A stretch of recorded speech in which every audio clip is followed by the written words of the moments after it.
Tá muid réigiúnach Comórtas Sinsear seo a Comórtas í Chadhain. Chead iad na bhís a gceistar nú, beá iad a dul siad na chead fórne tagan na colaiste chrí bhuid an spidéal, pobas gáil cort go réine, gáil chumse chéaran a gá rua, agus gail cholaiste céirí. Chead nó cainte bheits a chola chaintúir, bula me chlogín héis tí númad be númad acu le simú suas. Agus héis chola chaintúir duna me glanabeg ar an ardán an is gúine bhúirí chogláán a tamid ná. Mar sin gan na hiile bhil chudmuid túús leis díosbrocht seo, as I chéad chainte leis agan is chola scríbhid is bidéal na édaoine chonacha édaoine.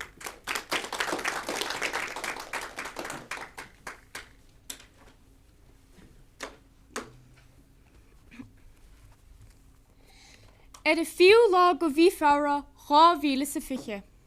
Chud líomh radcur inniuúil go nóachtarán go raibh sé gaidaí as sa fost mar híiseach. Ní lá na sin I phríú an chéad chás go chomhad an lídeag an éing.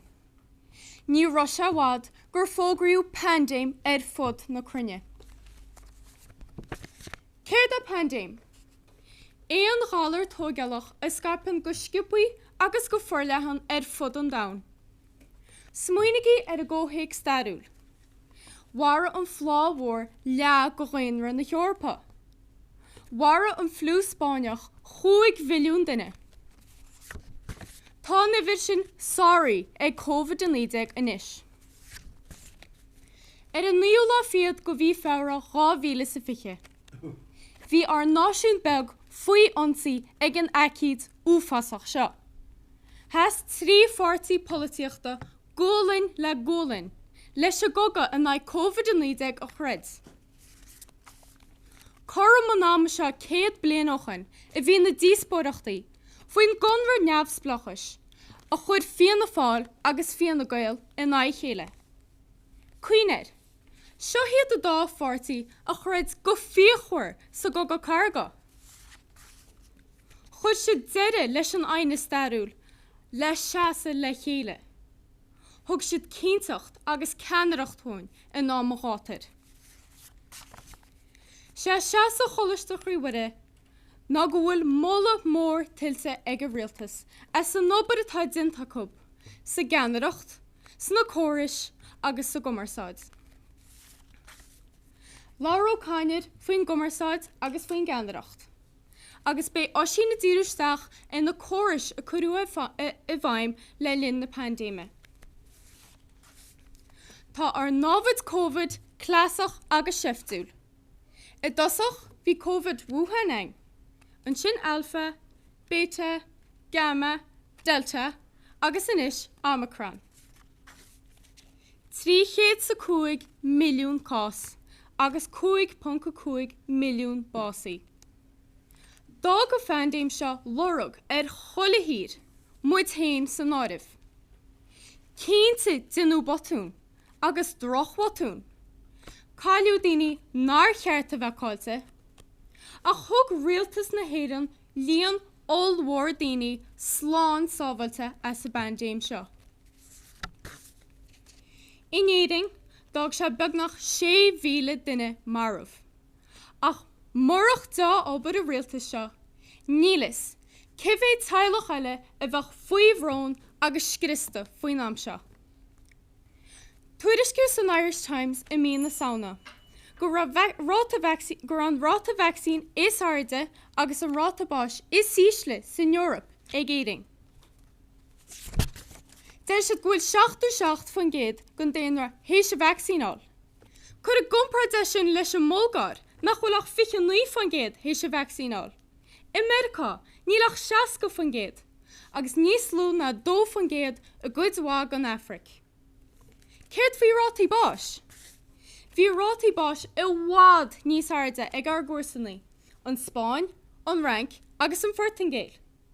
Bhí rátaí báis rá edad níos airde sreite ag an Rátain, ag America, an Follain agus an Nadal. Is go bhhar obair chrua an rialta seo a cuniú na rátaí mar a bhí. Bhí an vírus a gáil go thomláin ó smacht I ddíra eile. Chonaic muid arm na Spáine I tuairt culp amach as teach altranis I bhí tréci ag a bhudan. Chonig moet relic heladach, chomór le park pelle in ua arach, le déla leis a méid corpa vila cur. Bhí an tá orine inéding faoin aire tú gogain. A bhuachas go chóris, Comórtas agus ceannareacht an rialta seo. Tá dóchas agus mónínang sa goga a ná COVID. Gur magé.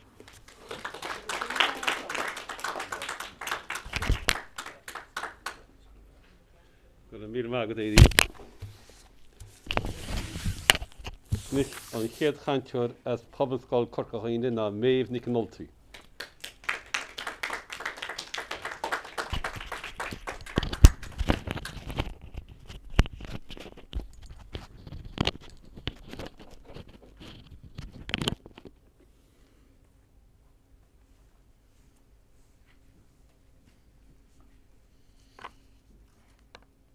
Tá míid an sotran hóna agus rá gead an vírs corona sa tír. Deir dínse caite an séú anar, ghoscan na sculna, agus tuairscíoch an líon is irde de chás na COVID sa tír ó hús na pandéime. An bhuilig gaiirí len ar rialtas, an tír stúra go muínach agus sin ar fadich mád sláin túl. An bhfuil molla tiltecha as a merta. Molla tiltecha, an ag maga fuma hánsif. Nófan an rialtas, fós a hírin na nolog, go dín na euládíag danis. A cha hírlig, a bhiltóidí, a lochtan a súra agus a chóirde. Is mis méamh agus táimse agus mérn ó Poblascáil Corcachaine ag seasamh go láidir i gcuine an rúin. Tá sé de dhúgas a romsa ar duiscintear an rún a Reintlibh. Dúis céchiad an rialtas. Fuoi láthair is córialtas de fianna fáil, fianna gael agus an pártí glas atá ag rialú na tíre. Tuigtar dúin mar irin gur ó bhí Martin na bliana fethe tá gist nuair a bhfuil an chiad ráig den fandéim sin. Maidir le mala mór bheitfáig rágur ceúra nó tréas lú as dahiníortha tá gist. Is é ardiscintear an rún nach díre ar an bandéim a bháin a bheith míid gláart, a chur obair ile an rialtais. Faríar is mallart perta tá haintcha mar a lérómíid. Láirigh Róisín ar na daoine críanna, ar leanaí le riachtainna speisialta agus ar aspa cumarsáide le pobal na tíre. Tuairigh páidí leargas chuin ar chuairsaí a dachas agus drostád airgadis na tíre. Ba cheart talamh sláán a dhéanamh bie, gur bhíoach rialtas feimú go héfachtach as go náfalas a chur bhaim. Bheith mala mórtiltecha dá náideoch lo in aimsir sanna pandéime. Ob bhríon man tín hain san éana díon chuirm in óspidéal na hoscoile sa Ghaillimh, áis bhfuil fethe lebas san éanad. Dúirt siadam go bhíoach an taana dahad leba hógant, ach nach bhfuil altraí cáilethe nó ar fáil chuna briú ann. Dar lé, is drofá, chuníalacha ibre mícha anúla agus císáir de garthan na Gailí féin ára an gantana sa. Cúpla láhin fuairsíach gur COVID ar áthair a bhí san éana díon chuirm. Dúrach le, fiú dámach symptónirthe go gathach sí cimáidirthe gobar, mar nachamh éon altra eile ar fáil.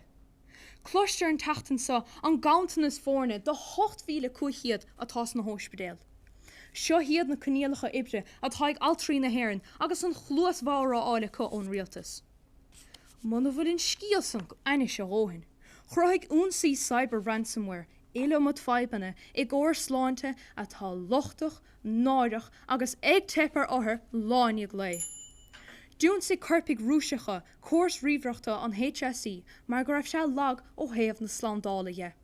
Tá bhar na húnsathe tá cuaram leis le háthar ailte i me himmáil, agus tá fad níos fuide curthar listí feitheamh a bhí ann hana hain. Conna sa bhíad faoi mulla a thuirt don ggóir sláinte agus an rialtasa. Cás eile léiríonn nach bhfuil éon bhola tiltte gan rialtas, ná líon ard na gásanna forréigean baile a tuairscíoch ó hús na pandéime. Tuairscíonn Women's Aid go bhfuil líon na ngléachanna a fuair an irig i méthe náde dahad a tí fan giad. Os ciún 6,000 páiste a doling míúsáid ó hús na díon glasála i fethe. Ach mar bhar ar an nonis a lochtan rasúra. Níor ragar na gardaí siochána, 2,000 gléach éigendála 9 a bhíh tuairsciún na réigean balisa. Fibanna techniúla, tu go mar leis scíal agus na Gardaí. Tá fáilí deartar na mnás na leanisa. Is gád an rialtas doling le vírs na réigen baile sa tír. Gur míle magad.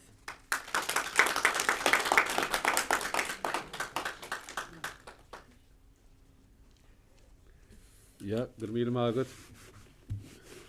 Bhí méh ní sé chéad chaintear a scoil chumsíoch chéar an ag rua mé chéile ní chúnaí.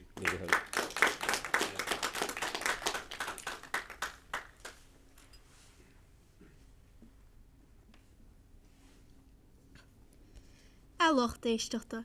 Tá muid bu in am eisteach contartach. Cosúil le bliantán chá go fadó. Cosúil leis sé chéad chá go dáanda, cheap muid gomach sé seo háart faoi nolaig. Nolaig fiche, ach tá muid fós na lár. Tá pandéim fud an dam, zo ar scapis SARS-CoV-2, an vírus risráideach rumper atá Harbh tógealach. Dahan na WHO mar vírus a chin bblion na fichiní dig. Agus mar fandéim mórta fiche. Tá gan na focail pandéim an wacail gréigíise, pandémos, a chéalann chulagunne cholát. Chud an focail pandéim an crí tras na líine, agus an bulín sósa rialtaí fud an dam, agus údar acu. Sa carú hís dig, war a pandéim an wástómh lead a roian an dam. War a pandéim an flúspáineach 5 milliún duine hééis an dar có go damda. Rúna léine ná tá molla mór tiltte go rialtas as a chud obair a lug ó hús na pandéim. Tá scoil chumseo chéan I bhábhar múnse. Deir na náisiúnéntia ghfuil chúig aim ag rialtas. Ceannacht, servicí peblií agus slándála leró alfa fúseo, tá feimachnáíocht agus hóisialta ag rialtas frisin leró édín fúseo. Chomá le súlachathe rialtasí haar leir. Cílan molla údar measa. I fára fiche, rád an bhráidcur altóchan. Dó ar bhóta míhaín sa tadas lánsa. Lean neamhchéinteacht agus caiint na rialtas a bhhaid míana. Dá an sean rialtas mar rialtas sealadach ó fára go saora. Tá Michael Marte mar híiseach ar chó rialtas, sa ina fáil, tí na gail agus tí na glasaí ar is 7 fiad go bheith I fiche. Agus is siad san atá mún na tíre agus na pandéim a fuilahad. Bé scoil chumseo chéan ag cantar policy na rialtasí seo, policy áan mar a áan na pandéim. Níor a cantar Omicron nuair a chumgail in rún seo. Idir iche nolaig agus iche chin bhéanana. Bhí ní smú cás na COVID-19 na a fiche ar fad. Rialtas má, rialtas atá olbhí. Le COVID ní féidir planal. Ní bháin gan áan na postaí, ach áan ámud de bostaí. Mar sin, Zinfar darmodí, ach ní in éontars, ní ar wahalló hain. Ag déile leis an pandéim an chlocha smú ar fáidrí na rialtas, ach tá opad eile siúil frisin. Plán timpplaachta, billetanga, obair lá agus iche ar a bratamocht. Thóginn stát ciste 1 billiún euro a mína saona, an méid is múdaíomh. Ní díomhaoine tá na háirí rialtas na na háirí stát I rannaí eile rialtas, ach fearr an fandéim an fráinne smú. Thuspan taide oscail na héirin gáile, gur dóigh faoin géad go bhainte na héiring nachrá sásta le obair rialtas. Thug John Waters agus Jim O'Doherty, cásan na cinín rialtas, I le díal lasal, máscaní agus vaccín. Ach locht éisteachta brenn na hard chóirte, gur an rialtas ag fáinú go leach ar bhathe le sláinte agus slándáil peblií. Is sin ábhar molla I dhéann mise má udan agus 8 faoin géad go bhainte na héireann mar chrotha survey NURG. Rid Dolores Cahill I fotháchan chuan le clia heas, hicad fri rialtas. Ní bhfuair siach náid pun go sé faoin géad gon bhóta. Rinne sí seóta hain ag Maslú Garda. Cé a fud a molla, Dolores nó Garda. An Garda, a bhí ag fáinú haar cheán rialtas na héireann. Bára de míal, hún síbar an sí sa rins láinte. Ach a ríis, tu go ai ar an aib. Údar molla mór eile, I gomprad leis sé leasanam Uganda, a thug Brian Cowan ar a rins láinte agus é na aire. Ní ar wahalló hain, atá cuit an rialtas ag crónan, ach ar wathe lumsa agus lása. Is sin molla. A chaharlaí a bhiltarí agus a locht éisteachta, gur maitha go éisteach le margans.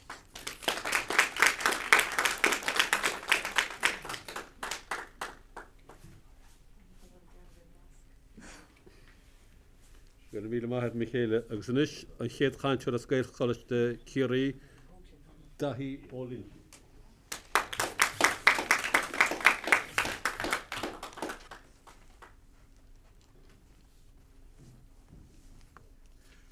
A chahirirlig a voltóri, a lochtan volta agus a lochtéisiach go léir. Dahiú níte go sanam agus is sinna domsa, agus é deantamach ó lecathe sáirse go zói. Be míad fuair an ghuair chaláiste círí ag crothútíh nach bhfuil mola mór tiltte an rialtas as ach de chuid ibre ile óhús na pandéime. Beag zói ag leabhart ar an gáras quarantín éigeach, I deanta sáirse a pléig an choras slánta is na teachtrictí vesca ach tastín uimse ar dús, ár sein bhíú ar an rún seo a thortíh. Mola, go generalta buchas a gháile dinégan tuis go bhfuil siad có úntaach son. Mór, an méid fear go hagan arm, is méid éiste leis na ar danlaí ag déanamh priseach dag le bheile le cléir barn. Tilte, tilan tú rud nuair a héthaíonn tú go cruúide. Rialtas, an agrií de haimid ga cúig mlíon len ar díar rialú le stúmacht, nu agrií gnabhthoffa ar nós nefit ach lachan chócht an rialtas ina chéileh. Aber, sarvíse chur ar fáil, nuair a éachtarras. Pandéim, nuair scapan galar tógáach nu a chótapig son, go gafi bertí nu a stáinte a chur na naig. Ní I gcónaí a chuirte na bertí cuiamh aimafach, mar tá feice goin le míana beaga a nús. Le linn na pandéime, bhartí mar tror béim a churn le hort. Doscail méid de lár de flies, agus bhain sé gethasam, an méid cosúlachtaí a bhíann idir an scéal seo, Mian a bhúchalí a croigh rialtas teardach ar Ilan tréice agus an chéad chéim sa fendéim. Rialtas teardach a bhí a rialtas Díospóireachta gan am son, le tácán gléite a mí fiara ga bhíle sa fethe. De bhar an corónvírus ábhach is ní de bhar an aspa bhótaí a chathag ar son fin na ghail. Ní formíoch an chórialtas nua go míana greenvar an tárig. Is onan a le héad a chúntí ó leo, agus Jack I lár de flies ar Carmelanar de Beast, an bhí alta sautach, dá dro húmpar. I gúin si éige dána cháda, tá sé níos tábhachtí ná riomh go mbeadh anadíocht chuián de bhaintear an phobal. Dairig le muint na hidála, rialtas omláin nua tháfa leistigh de mí a bháin in an argábhéid sa fé héin, nóair a hit an seanachán as a chéile. De bhar an muile bhí ar an áfach, bhí rialtas nach raibh tofa I bhaid den chéadcuid, agus rialtas déanta suas de sean náide, agus airí ganta hí a gcuin inis. Níl móna mór tiltte gon rialtas, tiisc ná rialtas ceart a bhíontu ón géad lá riamh. A cháda, cloisiigh si fuile cainte mear na hibre sláinte nocht, agus chúis ontú bha leis dar nói. Cén fá, taréis a chuid dín ibre ar fad, a chahan rialtas cóthú fásach sunló. Ba chúisim ní dibrethe sláinte orthe, a leanaí bheog a chréigen sa bhaile, is iad héin tréic ar an drábháin ag an rialtas a gún na níon rí. Is maidir leis na haltrí mécléin bogta. Bhuaigh na Harry Start gur deis fánamthe bhí sa fandéim dómh le linn Díospóireachtála. Deis fánamthe cháda, saoligh a le héad a ráta seafódach. Dúirt muintear na bhachtas in freisin, nach bhfuil cadach ústhórstal blin túl ach de €2,000 a thuirtas de seafóntaigh stát seo. Nadar ar luigh siad an costas €25,000 a bhí ar an chógála Convention Centre a chur cís go léthúil le linn na crunithe COVID.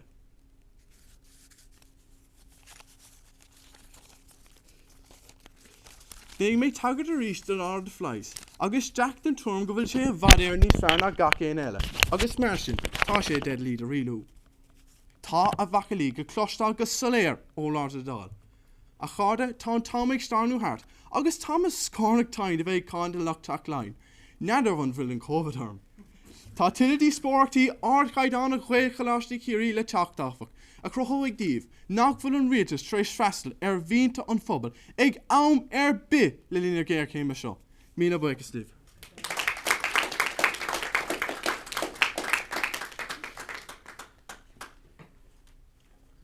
Go le míle maithid a rathaí. Inis an dara cainteoir as colas de críomhúd is bidéal Canar Nick Raymond.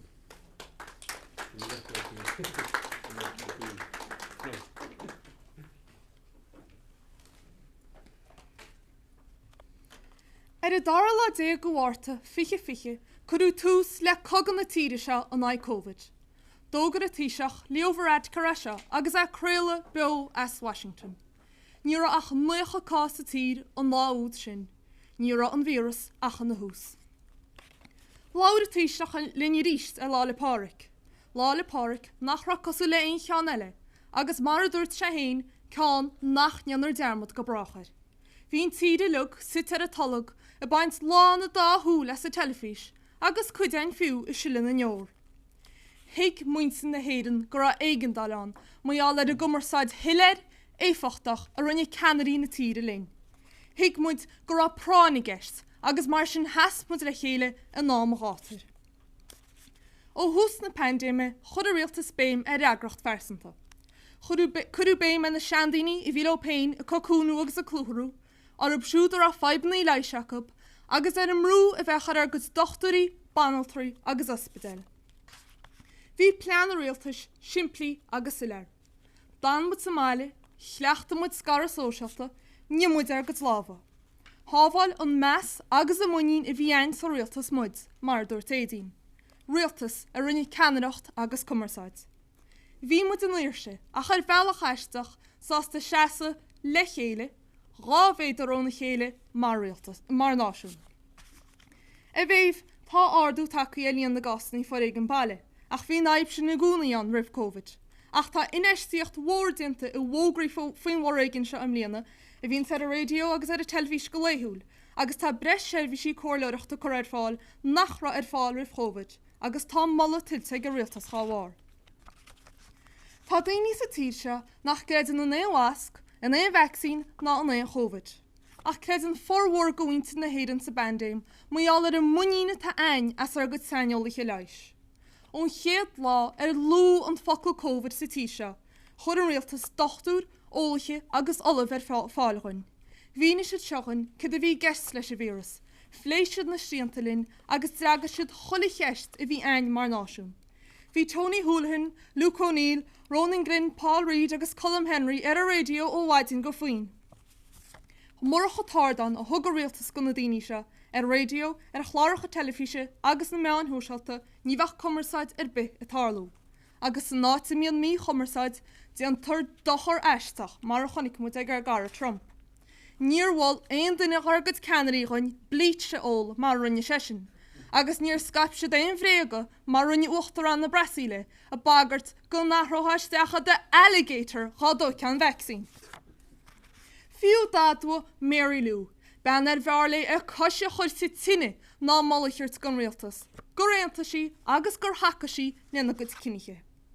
Má tá crothú na sweb ar éfacht cheannarí na síre seo, brena gíar a bobbaldre a fáid siú san independent maidin deadúna. Há réid sin ní le fandéim a chad é garú fáib is mó sa tír seo. Dead a poblre céanna gur bhar le forhór gohainte na héidir an córéaltas a tain faoi láthir ná éon réaltas faoi stúr hin féin. Dead dathí gur thóig nefid sellh ón réaltas le linn na pandéime, agus an guacht ach níor thóig, mar níor ghlach réaltas seine le chola fís a cóirle chud nefid arab. Sean jab tegan ar an náisiúnta éigedála sláinte peblií ná cóirle a chud, ach sean jab teag a réaltas ná cinniche I dhéanana bunahéad a ggóirla sin. Bhí ar a réaltas cinniche I dhéanana I chénta go dearnú íirecht cholaghine chuine an sábhaite, ach a chénta ag an nám céanna nárthaite tún go hiile agus go thomlan as an acnámaíocht. Daide lob dára dhéana. Daide lob clí le gnáchláir a réaltas agus córas nua a chud a bhaim ag an nám céanna mar a léiros a sin. Le ceannacht agus cummarsáid a réaltas se, níl bualáin ar goga an ag Covid a cháile. Gur magaí.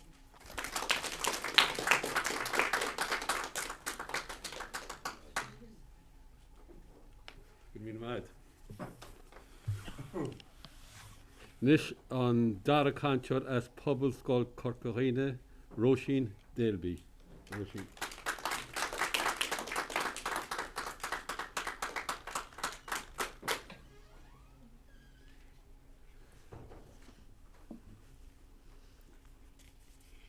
Is le Covid a callach methar críanasa, grás de dé leis, I dig altranis sa dagan. Sé lá is sé ihe a has ma bhaintir, ma bháthir críanas an áirih, nácha blian díis. Las má de in óig an tí altranis, so bhuacht agus an aise agus ag fáil bháis. a cha hiarlaigh a bhiltóirí, a bhainte na gaeltachta, a bhainte na riachta is a cháirde gael. Tá molla mór títig an rialtas, as a good ibre ile ó hús na pandéma rún a trónóna. Galam dit gur bé a bhallart fad a chred míadna. Níl éan bhil ach go glis an rialtas, go hiile is go homláin na duine is lochalí fad sa tochaí. Ceandas na scanna is mó, an tlí a tségach se nóirís na tethe altarnis. Ní raibh éan flean náisiúnta an stát chun dá lá leis an acíide tethe altarnis. Cé go digach go riomha ón de sacha elfa, gur daoine clíana is mó a bhí amáil. Ní raibh talamh cosanta persanta fáil, ach don gaharú cuid den bhairan. Ní denach tástáil chu Covid an áma áine agus áthair, mar go rásigh tuair tús áte dus na hóspedéil. Antora, réab an bhírs tí na tethe altarnis is caile 3,000 éigen duine. A édín, maidir lead faointe fé ráta ard na vaccín in éireann. Ní an rialtas a cheart a bhla, ach muinte na héireann féin. Chlacadar go fanmhar leis an vaccín, chun na daoine is lochalí in éireann a chosint. Córan na górsa na chara. Cad fé chás trúbhéilech leaníile riachta na sí bhreisin. Bhí a garta bunúsacha I dachas, snapóha I rinne déh siadi an glasála. Mar ná hiran an ala mar lína dóibh, bán dómh ná darag. Ba I éire, an tain tír san órap, nach raibh a chur a dachas fáil de leanaí dála héad. Canna hefnar tugach tús áte ó hef a vaccín, dus na cún tóirí riachta na sí speisialta, agus dus na mún tóirí is scolna agus an éana speisialta. Tuigim seo an scéal sa go riomha, mar go bhfuil de háirigam na syndrome down. Ní haváinsan, ach chuireach deire láin leis na seirbhísí eile fad atá a testáil go dóta weig. Terapa orlaura, terapa séhar, physiotherapy. Hánig meas gan rúil gholchan cín, leanaí lochalcha fuaid fad na tíre, rud a chohíon anna bhá is frustrachas. Ach a gúnta sté, ná bí brathar an chumarsá ná éon chóirle ó agur sí rialtais, mar beg fnacht a got. Tá HSC ag tuairt an chluais bhar chéana, do leanaí atá máil mór sláinte na leitheastasa. Gan éontacht ag scatá cáir vaccín, cé go bhfuil leanaí eile ná fuil éon galar artha tí sé vaccín a gáilt. A chanar, láir sé thuirach an rialtais. Díad fadal go clubí hinacht, ach ní amárach. Díadach tuis móthóirí fest, ach níadach tuis móthóirí festal crunne heile múntóirí. Níad fadal go cluthe caide, ach díad fá fiochan sa fob, dá gan ó fa burger na euro. An me fás ag molla an 6 útamála. Chá bblion isteach sa fandéim. Marahol is spó rídí rin fós ag teoracha de léir rialtais a bhíon ag tacht slachar a chéile. Scarún sosialta ógur de hir, ach parteilig an rialtas féin. Cuoinígar, golfgate, zopón agus no buic mhór ag an Bertie Marian. Bhar ag curcabh hónig a bhéle ceola lúnda na alve. Cé go raibh an electric picnic, searm na siad chomín agus cónarta curcal. Gan tracht mis a crí fad a bhain le sochirlí. Se a roiine uisle, tá liste le háir bhain. Aspa canarachta, commersáide is aspa planála le feiscint go rábach. Nadar, ó halabha down, chuna sé díorach éine go bhfuil molla mór tílte an rialtas. Gur maithagah.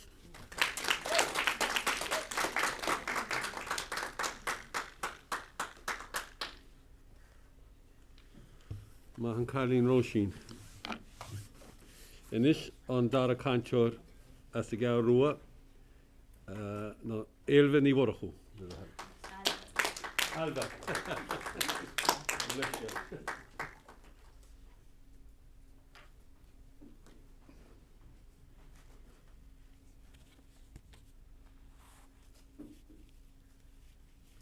A réúsle. Mar de Michaela, faoin ámadána i chéad chás COVID-19 chugging I feabhar fiche, bhí oltáchan hart ach ní ra aon datach bán go rialtas nó. Mar sin an chéad rialtas a méid an tuairt faoin bandéim ná rialtas sealadach faoin tíiseach Leo Varadkar. Seo rialtas a heas sa mar na buil. Ceching ar na siad? Mar de Michaela, chéad aim rialtas ná canadacht. Cin canadacht a thug Varadkar mar híiseach? Da chlár sé mar chochtar leis an IMO agus daibre se ag ionad vaccíne an Helix héis a lá aibre. Ón géadú de deir se le muintir na héireann ó Washington DC caithe má leart le faoi COVID-19. Dúirte agus níor chuir se fiocalán, tá muid chun a seo ar chreid le chéile. Tóca muid tród ón na hólithe agus locht leis agus thóg chud a rialtas na hólithe agus a sanolas ó sar gód, na Dr. Húlahin, O'Neill, Motherway, de Gascún, iad seo, móide an irin náisiúnta éigeandála sláinte peibli, nefit, mar áhuidan a gúin na pandéime. An irin céna tá níos faoi cheanarach bhí Almerton. Sin molla, I gcompar de se circus a bhí le cheanarach Trump agus atá le cheanaracht fear na ggóisiid, bring your own beer, Boris Johnson. Lua méh an aspa cumarsada, ach tá na postaí I gúnaí I garú leis a vírus seo, tá mu de leannacht tród an WHO agus nefit sin ar féidir lo dhéanana.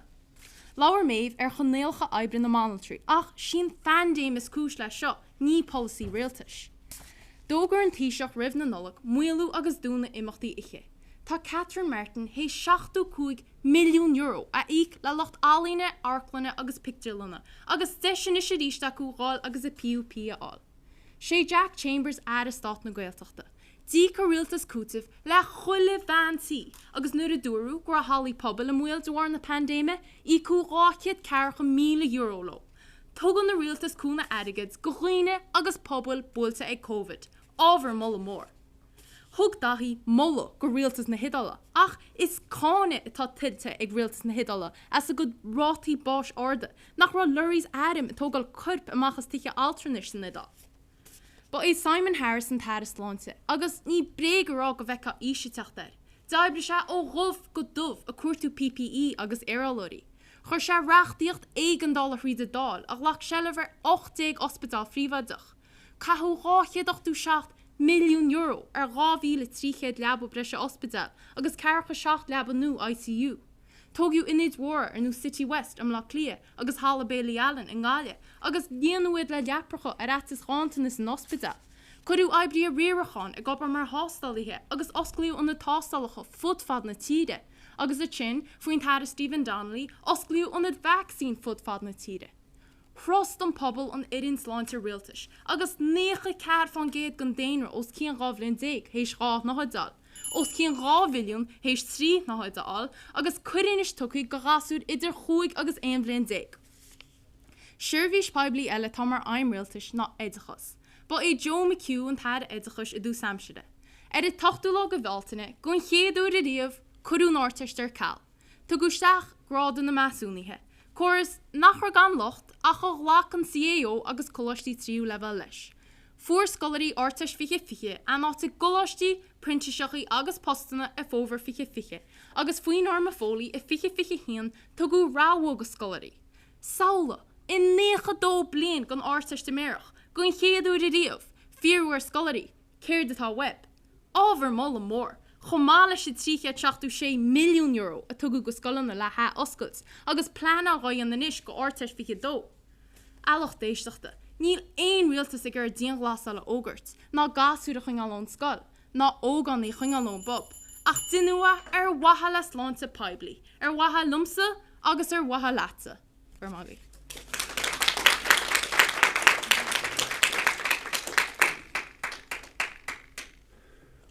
Mahan Carlín, agus níos chum ag dar a canteoir gael chluiste chéirí agus sinní zóí ní chearú.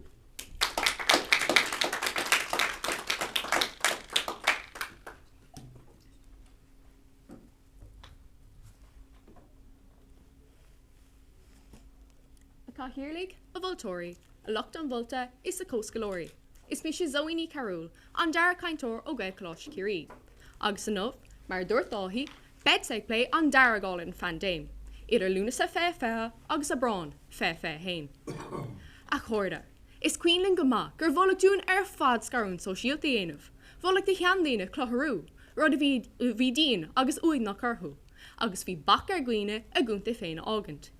In an gur bé an rialtas a thugasteach na gluthe seo, drasal oscionn 25 folatóir ar crúnú cumann galfan arachtais, ina measc nó grílis, polatóir an galah. I gcuine rialacha agus trolínta ón rialtas agus ó nefid, bhí cóisiir mílteach ag na daoine ordstáda seo. Tagan a scéil faoi bhanraíon méh connecta I gcuine dom. Ceanar a trod o ceandána a baithí, a bhí sás a bathan na mílta saidóirí a chur an bhfuil ar san féin. Tá macalí an rialtas an seo. Ceapad a bhirt go raibh do rómhór dos na rialacha. Tá an bó cooling ag léitar achtar amháin. Golfgate ag léitar an achtar eile.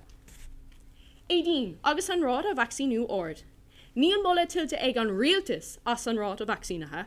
Ní raibh tír ferbathe ag stracail chun teachtar vaccín.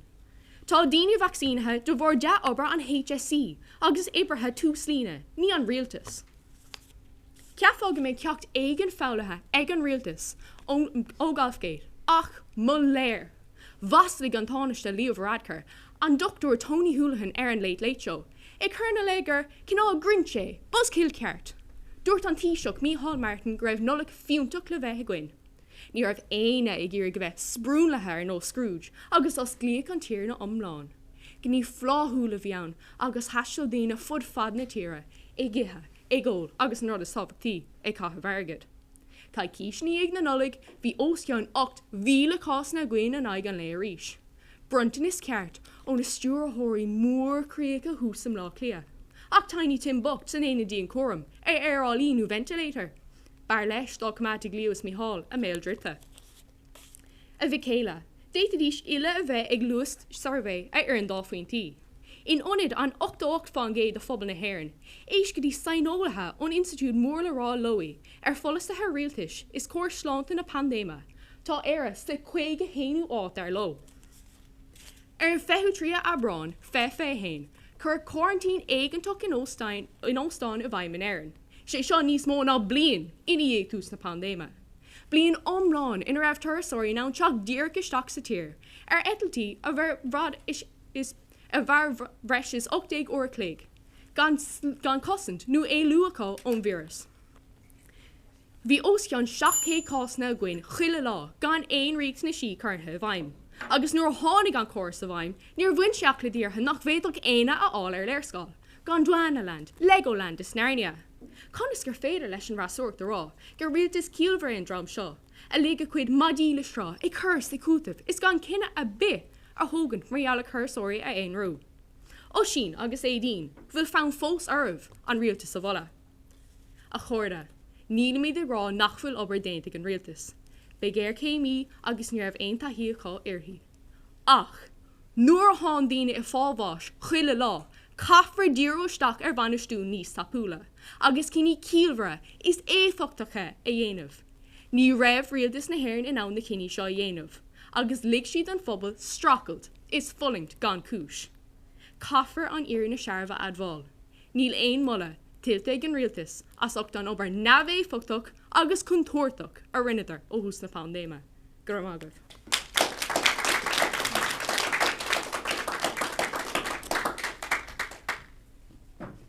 Gur mí maithe Zoe.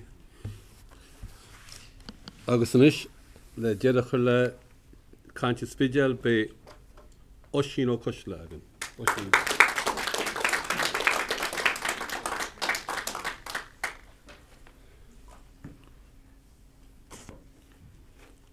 Fógraíonn chéad chás COVID in éireann ar a fichan líú lá fára chábhí sa fiche. Ní lá héist gur híl bhreisgur go se gaiide as mar híiseach. Chá lá déag an níos sin dúnú thula ionad éidechas as curú lá le páric mar sóchané ar ceall. Fiche seach lá ó fógraíonn chéad chás sa tíir seo, thocrúir rialtas na héireann ar chórais a chur a bhaim. Tugadh an tardú fannach Somála. Fan Somála agus fan sábháilte. Is éon chéad chuirm atáir éon rialtas na fearamach go phobal na tíre. Nuair a dúnú síos gnólachtaí dúir na pandéma, bhí imní a chuoine a bhí fócaí gan post. Níor rág rialtas na héireann it seo ar hala teirm ar nús tíre eile. Curú íceachtaí ostíocht na pandéma nó an pop mars fór anar ar fáilchób siúd a cháid postna ón tríú déag bhharrta fiche. Is an sin fóstóir a bhí buíoch as an scéim fóríontais páis sealadach nó an TWSS a curú ar fáilchób. Cha an rialtas sús le 7.5 billiún euro ar chórais a hacha le sús le milliún go réinre na tíre. Chénta sé seo gur an nóhann ag daine le betha a chuir ar mard. Bhí go leor gan na daine chéanna seo ag strachas le costas císa le linn COVID. níor dúnú dearmad an grútan a bhíorú. Tugusteach reachtaíocht le cinntiú, tugusteach reachtaíocht le cosca chud dí halbú tunanthe agus orda cíiste le lína ggéirchéime. Chint se seo nach daine chatamach héamh na chráide. Choras éfachtach eile atá fós ag feimú. Choras atá le molla. An a bhéh is fear gohfuil asláidechas idir múntaí a scóirí ag thart fichuig faoin géad faoi láthair. Tá sin áil I mór an gach áit ebre. Ach, bar bhád gomach 75 fan géad ag fáil múntaíocht bheo na 100 fan géad a bheits mála. An ói, ní raide linne fi na siomí ranga hééis an darla déag go bhharrta fiche. Mar sin héin, níor dunnú éon dearma darn. Farrier. Hacha an rin edachas le scanna agus dunnú inneistiocht mhór sa technoliacht agus sa trealamh cosanta persanta le go mochmuid an an fille a seannéimen I máfóbar. Rud a hála. Mar lua éidirnas caine ar ball, támuid fad I gogad le COVID agus a chud aróga. Má bhí COVID in an arú, bhíon rialtas in an arú leis. Níor chud COVID coscar an edachas ach sprág se nualaíocht. Crú choras nát le cinntiú go mach dalpaí scoile agus agus tiismarí is suaimhnas agus muín acu as an rialtas. Rinne umrín edachas écht agus scoil nach chuneal oscailte. Rinne umrín edachas écht agus choras nó torí scrúdaí a éascú go gáiltaí na háteiste a bhí ag follint. As ói, brisú burt aire agus seanúir as a go postanna dúar gofgéit. Ní hunún mar hála le baris agus an bóisiir le. Tá rialtas seanne sásta cinenne crua dhéanana nuair is gá. Sin ceannaíocht chola bhealach mar lua cainear. Anú, tháinig brú olmhór an gáras leis agus ospidéal na tíre le líon choga a gála seo. I ríist, chhlach an rialtas an freagracht chun an pobl a chuneal sábháilte ón mhuil. A bhéh níl éon dátáin ach ra aspa ballantrís na héna díorchúirm le líon COVID. Ach, arciú 100,000 furin leis breise idir chochtúirí, altrií díon chúirm agus eile le líon na pandéime. Féidir líana lepracha díon chúirm 3 fan géad in na mocht bliana, rud a chinnte nach ra aspa an ag éon am le líon na pandéime. Dinú socríthe leis na hospidal príváideach le go mach siad an úsait mar hospidal feibli. Córis agus socríthe atá le molla. Chomá lei sin, crú 1,000 leaba hospidal breise ar fáil I fiche hían. Chola sé bédín ar ball na a rinne sí compráid is éire agus tíre eile. Agus lá cainear bicicha éfachtach agus daime canarí na tíre le líon na pandéime. Ach ar deire, gan chóris, hiúhar, chluiste, chá réimecha an rialtas, ní bhach an coga in COVID a cheanú, gur mága.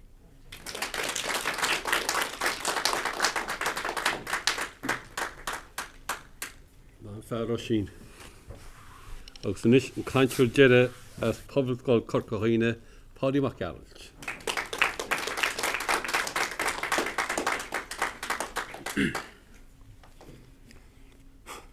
A loch na páirte. Mar a bhí, mar atá, is mar a bheith.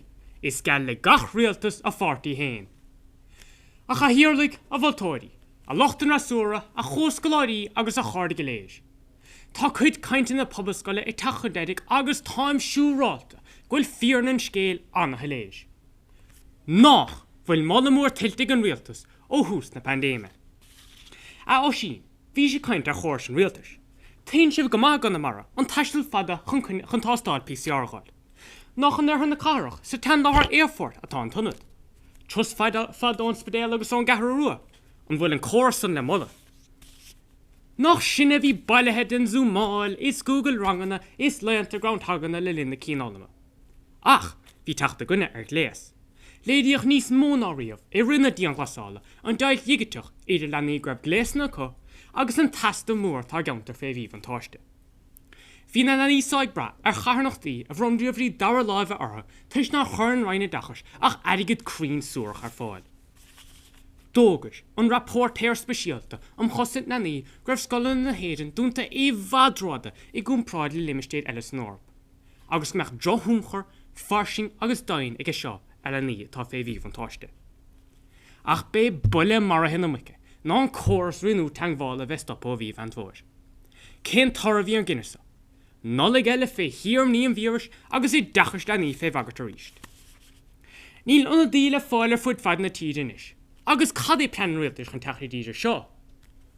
A bha mó, beis de bhréalis go tegus íanasteach do bhúntar normal tel, nadidir an cúig nó de lábh sí mó, mar ná fada bhfuil an tandálógar bordce a feag seach lánú níos fó.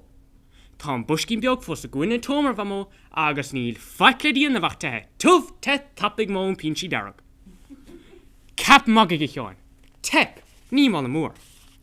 A elve, mar le de fuinte fi seocha nefid. Cléan an rialtas a trocha nefid nar an seadóibh, ach ní vacan sin dúirta eile. Dá bhrí sin chuirtar an dalam lógar na héile le teorcha á féisecha. 60 míle ag an na bhíomh ag fiochan ar chluith rugby leis an efir cas, ach fós ní féle tuismóirí bul leis na múntóirí. Níl éon bholah tilt ag an rialtas. Tá sé ná malachtar na súra láirtain is féin bhíorna. An íorna a bhainean le go ná héal, an go ná chuine agus cuasaí airgeis. Ní hé gúlim dí an Georgíd am héin, ach bíon an íorna searamh. Seo iad na fiadicí nefchléanta ó ar scítar sa taide cutting back and falling behind é an cumann ehaint in de pól. Tá an ráta bailscethe ag an levéla siirde le 5 bliain nús. Thuairscigh bert as gach cúigar gofuil gosta síimreacht dála árdaithe hús na pandéime. Cha duine as gach cethir agad bhí chur deis cochúsáid chun díláile go náchasta síirithe, agus iad a gear siar ar an é bí go táthir cnach. Ag gear siar ar an 9 bíg. Tá devíle duine fós gan dín sa tíis, le ní an díú cuidiamh seo. Tá costa sí gardach agus go nághine ag stracha go leithúil. Onnig mala obair ilin rialtas há na daine seo. Mala mór má hóin hir. Tá an íarna scéitin is édín, is diascah aspa cumarsáide, aspa réfanála, aspa gníomh, aspa ibre námcuí agus polas a hen nefscroplacha ag le bhéal an rialtas a tá na gnághine ach leach le srianta nefit ag grochás. Á sin, bhí sé cainte an PUP. Cén bhahas tíhiad sa 40 euro sa seachtain is cehar cluine ort. An postcailte agus beidir gan éon tan sa gáil ar neis. Cuns go molla a thuair fád an rialtas sa chása. Lawer méamh ar an gcórsláinte agus ar an ráta ard fréig an baile. Lawer ó sin ar na seanóí sa té altris ar le níle riocht na sí speisialta agus ar an droch chumarsáil anúnach atá dhéanamh ag an rialtas. Lawers féin ag óir tá dhéanamh ar galtaí ar díide chumá le fíorna chóirsaí airgeis sa tíis. Míle buchas.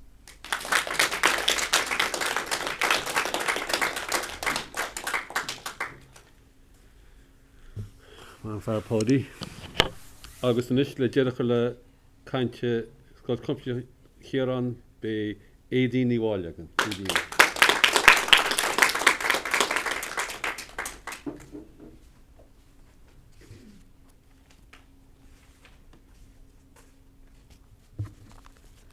Í níosle. An chéadhla tá tiltte ag rialtas ná go bhfuil siad ag feimú. Chua pásaí debh agus cálas le chéile. Ní féidir a heolú go dú gach Boris Johnson agus Keir Starmer le chéile ná Trump agus Biden. Ach bhí se go bhisneach ag 3 fórsaí rialtas a chuir le chéile in am a rátir. Gan ein bhí na meala. Ní ra coshainted ceartta go na pórtaí a hásta. Ach, lena garta thuirt go bhradcur, Martin agus Ryan. Ní bádóí ar a gláid a bhíonn tú, agus tá molla mór tiltte go mai átar sin. Lua Róisín agus Zoe Gafgate. Ach, nach bhfuil ceabar sa grúirte sa teachtain seo, dólam siad a gceacht. Lua méibh fuair ag an baile, ach dúirt an rialtas go silir go raibh cad rialcha díalas le bhrise I gás fuair ag an baile. Chua an bhelig, chuaigh chéad cearcha híon lá gan rialtas.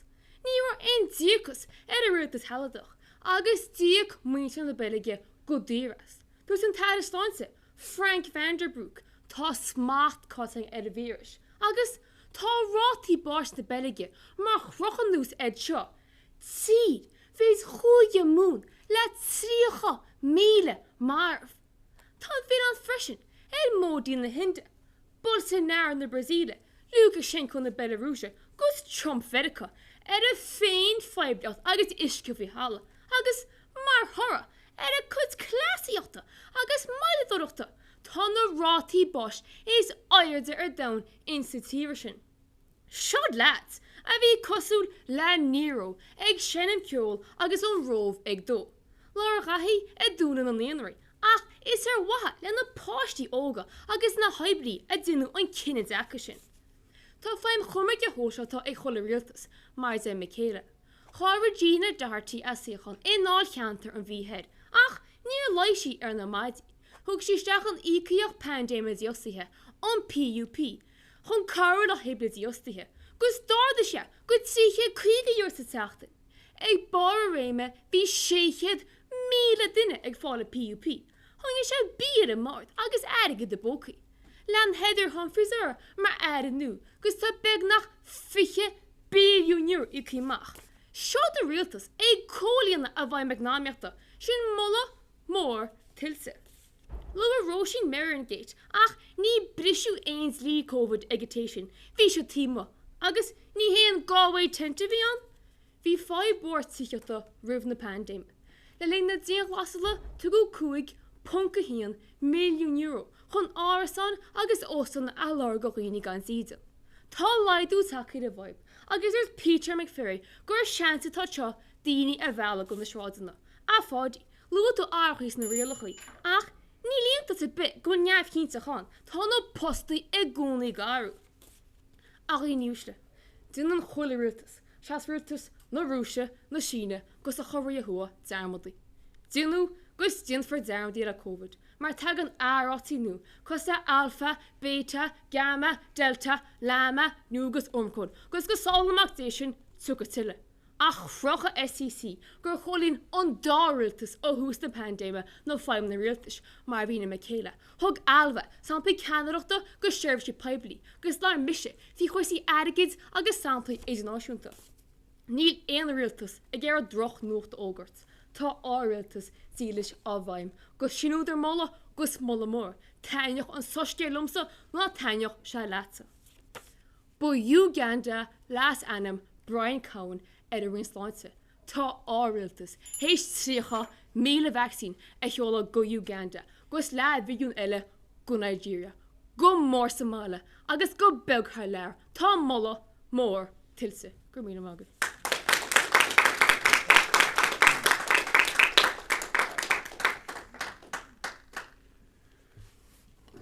Má an carínédín, nis le deire chola sé díos for a fíorthaineoch seo, be trío cantear agan na scéil cholaiste círaí ó sinní solachan í honachú.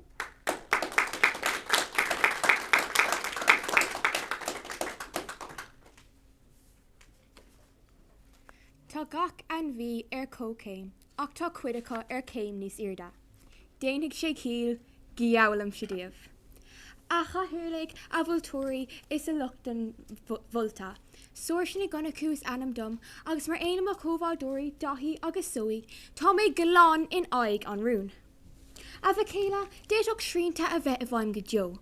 Bheoch molla mór tilteag an rialtas, más rudig gur frid siad ar son dála chum na vaccínha sa tríú dain. Bhí an 10 seo ann, ach phlé zóí na cúisna.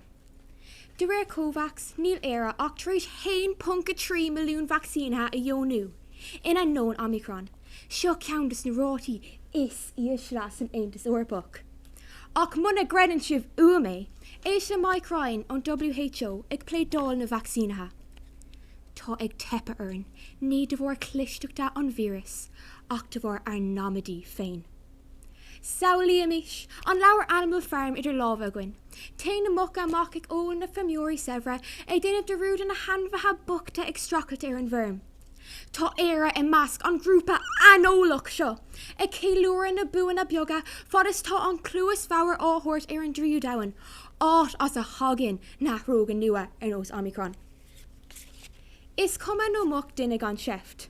An dómh gláir an Animal Farm snowballagus Napoleon ag gasain tú a ríist, nó an léitir mar sin agus thuúilhin ar thuisiúd. Ceannar ní rah cumarsáid éifteach a gún an éireann. A chuirda chun is gur léir an rialtas a sef fan déime dúna. Má tar rud a béaró sa gom sin nach raibh sé sa léir.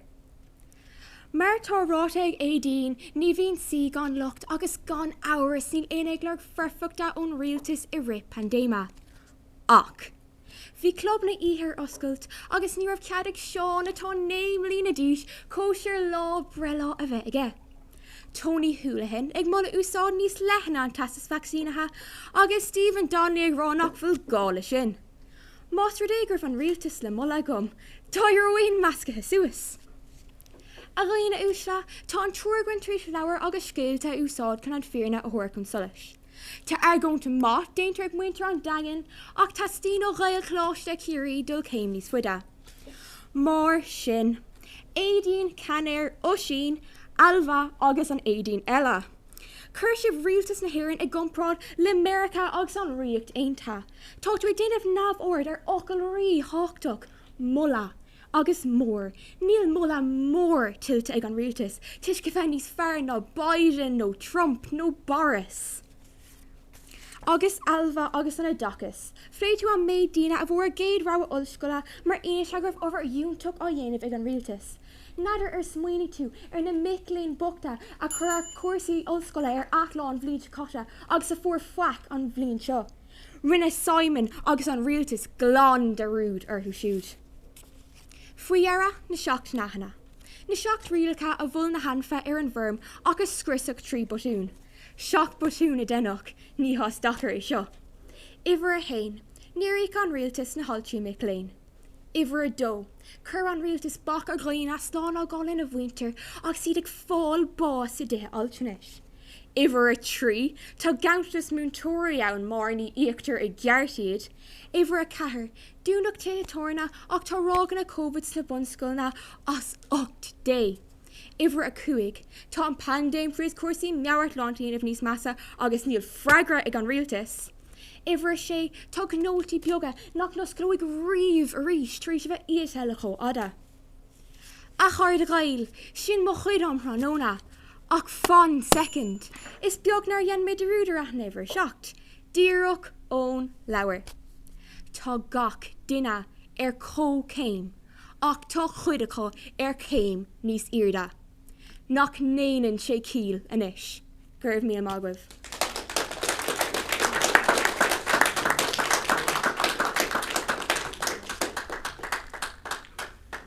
Sinna dearan na díospóireachta agus tá cinnte go bhhaid le an taine bheits.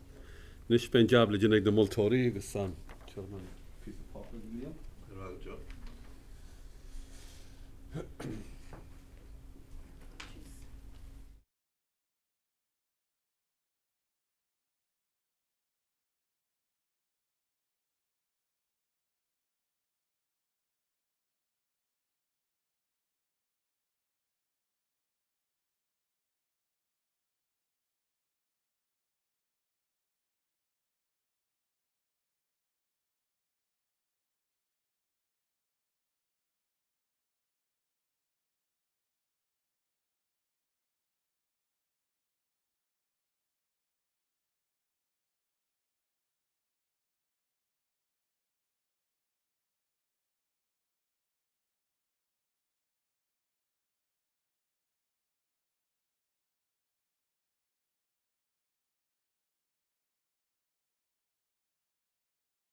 Tá na moltarí harnáis, so is sí Anya Hennessy I Joras a bhre.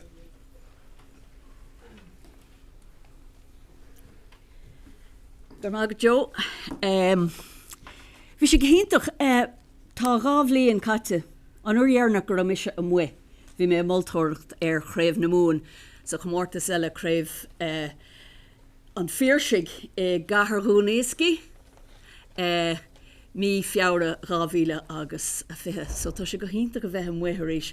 Agus ceantas na rudí bhó a hahanlinn faoin díospóireacht seo ná gur thug sé siirmuid thar an dábhlíon I géistecht leis an star a bhuiine leis an pandéim agus an méid go bhfuil muidilig agus sibse ach go háirithe daoine óga ceapan an méid go bhfuil sibh hééis dul tríd agus teach tríd sa dábhlíon atá caite agan agus an chúis sin agus go leir chúisne eile bhuiine mar antanamh ar fad as an díospóireacht híle mar gro caidan anamh ar fad agus go neacha sibh in le go bra leis an rún agus gur nearna sibh círa anías an taobh den rún a bhí feite agah agus go nearna sibh go leir taide bhí an cúlólas ar fad chuirtha le chéile agah agus mar sin de agus bhuiine mar antanamhas agus sulla thugam an thoradíomh tá ceappa gur cheartúin beidir búlabas a thuirt an cheara éireann as an iireacht atá déanta agah.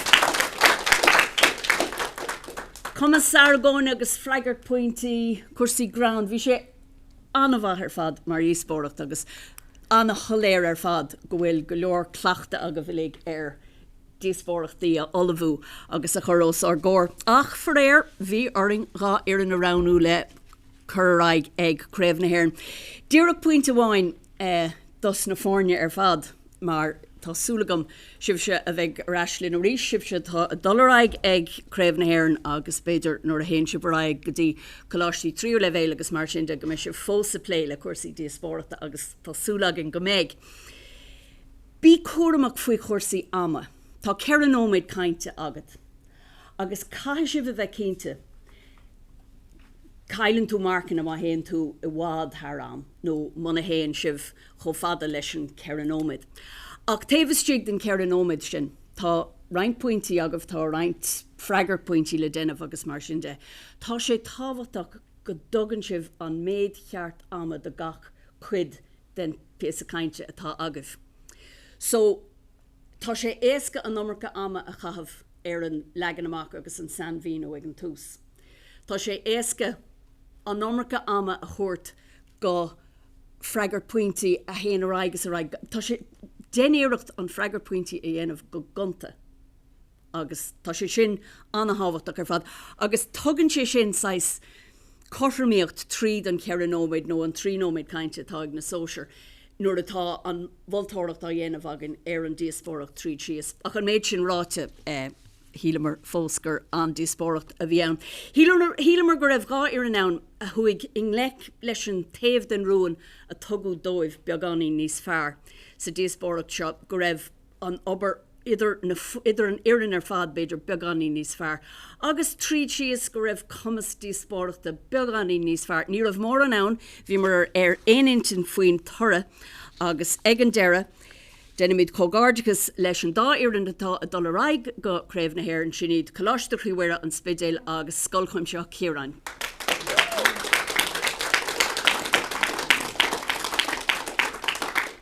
Agus mar a dúirt líam agus é a tuairt an bhré taréis an chéad díospóireacht tá sé anhabhachtach fad nach neanamid dearmad ar an dá ar an eile rinne sibh anjabar fad teacht go fada le seo agus anobair ar fad déanta agah agus go éirí go gealah le cooladébe sibh reis linn a ríis a déanamh díospóireachtaí a ríis. So tugad míid búlabas mór don dá ar an eile.